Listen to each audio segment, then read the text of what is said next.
Assalamualaikum warahmatullahi wabarakatuh.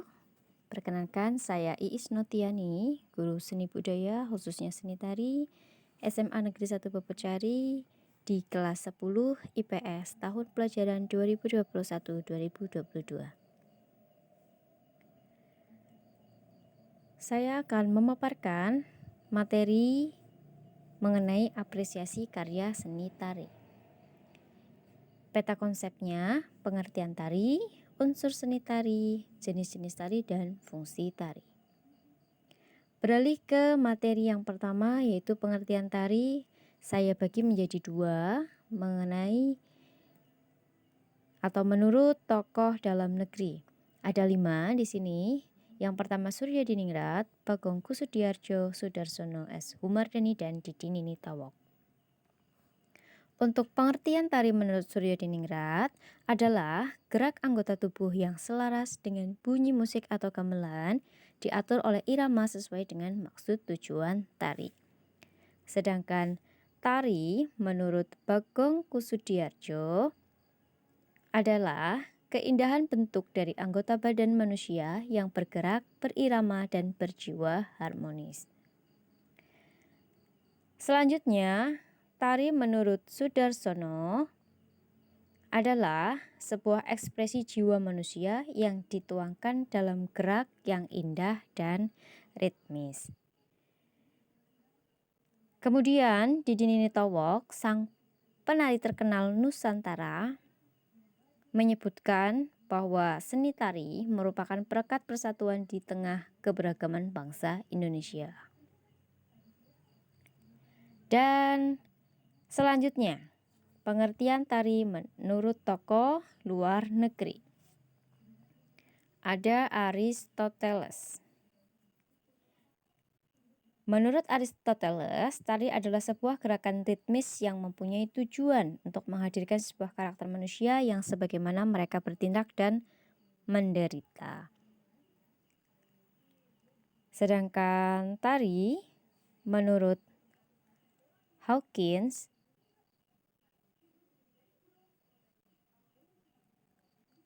atau kita ke Cusak terlebih dahulu nggih. Pengertian tari menurut Cusak adalah suatu pengucapan jiwa manusia yang melalui gerak-gerik berirama yang indah.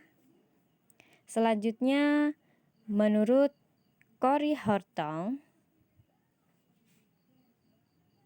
tari adalah gerak-gerak yang diberi bentuk ritmis dari badan di dalam ruangan. Dan Lamery berkata, tari adalah suatu ekspresi yang berbentuk sebuah simbolis dalam wujud yang lebih tinggi yang harus diinternalisasikan untuk menjadi suatu bentuk yang nyata. Ke Hawkins.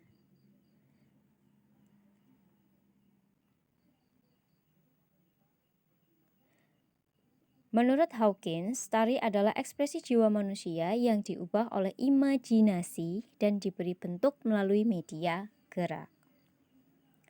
Dan untuk selanjutnya, unsur seni tari. Dalam unsur seni tari, itu unsur utamanya adalah 3W, wiraga, wirama, dan wirasa. Untuk wiraga sendiri, yaitu berkaitan dengan gerak anggota tubuh, kesesuaian dengan gerak. Sedangkan wirama kesesuaian dengan irama musik, dan wirasa berkaitan dengan rasa penjiwaan saat menari. Selanjutnya ada unsur pendukung tari. Ada gerak, rias, busana, iringan, pola lantai, properti, dan panggung. Untuk gerak adalah perpindahan dari suatu posisi satu ke posisi yang lainnya.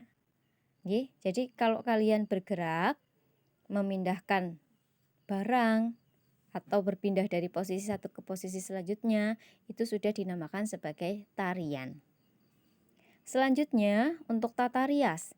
Nah, tata rias itu fungsinya mempercantik, memperindah penampilan. Sedangkan pada tata rias sendiri itu ada jenisnya. Ada rias bangsa, rias usia, rias fantasi, dan rias jenis. Rias bangsa membedakan antara bangsa Cina atau bangsa Indonesia. Jadi dua negara. Sedangkan usia tua atau muda. Rias fantasi berkaitan dengan imajinasi. Bisa misal dewi ikan, kemudian laut, dewa, atau bisa hewan. Selanjutnya untuk rias jenis. Rias jenis itu dapat membedakan antara jenis kelamin, pria atau wanita. Selanjutnya, busana. Fungsi busana dalam sebuah seni tari adalah menunjukkan tema tarian yang dibawakan, memperkuat karakter dari diri seorang penari, memperindah ekspresi dalam setiap gerakan tari, dan sebagai nilai tambah untuk segi estetika sebuah tarian. Fungsi rias dan busana sama. Sama di sini. Kemudian selanjutnya ada iringan. Nah, iringan itu dibagi menjadi dua, internal dan eksternal. Internal itu iringan yang berasal dari dalam diri manusia. Contohnya bisa melalui suara mulut, petikan jari, hentakan kaki, tepukan tangan, atau siulan. Sebagai contoh, tari Saman dari Aceh. Kemudian eksternal itu dari luar tubuh manusia. Jadi dari alat musik, gamelan atau gitar atau alat-alat musik modern. Sebagai contoh banyak sekali nggih, ada tari Lenggasor, kemudian tari ebek, dan lain sebagainya. Selanjutnya, unsur yang selanjutnya yaitu pola lantai. Apa itu pola lantai?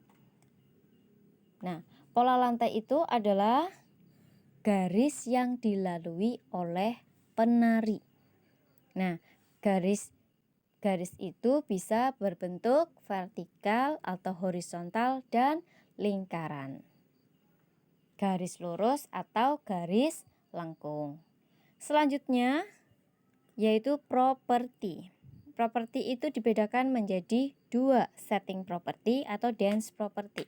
Sesuatu yang digunakan untuk menari, alat mendukung tarian. Kalau setting property itu hanya digunakan untuk backgroundnya saja. Sedangkan dance property digunakan untuk menari. Sebagai contoh, topeng, kipas, kemudian kentongan.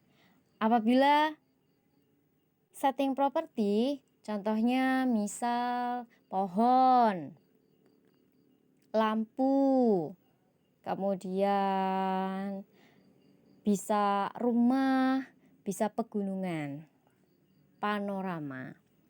Selanjutnya ada unsur yang selanjutnya adalah panggung. Panggung itu tempat digunakan untuk pertunjukan atau pementasan. Jelas nggih? Dan peta konsep yang ketiga yaitu jenis tari. Nah, jenis tari dibedakan menjadi dua, berdasarkan perkembangannya dan berdasarkan jumlah penari. Sedangkan berdasarkan perkembangannya, jenis tari itu dibedakan menjadi 4. Yang pertama tradisional, kedua kreasi baru, ketiga kontemporer, keempat modern. Yang pertama tradisional adalah tari yang berasal dari daerah setempat, turun-temurun dari budaya daerah setempat.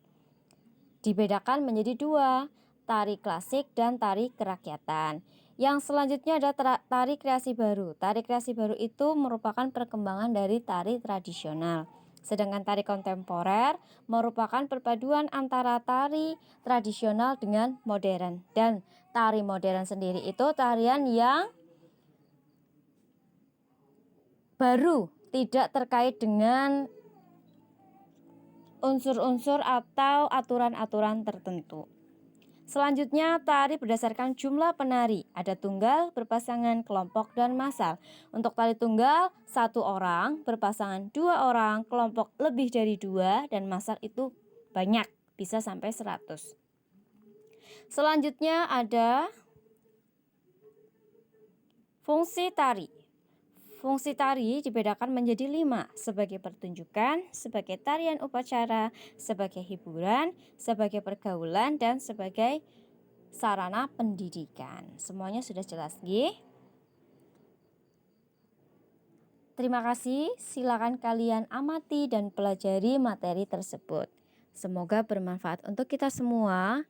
Rajin belajar dan tetap jaga kesehatan. Wassalamualaikum warahmatullahi wabarakatuh.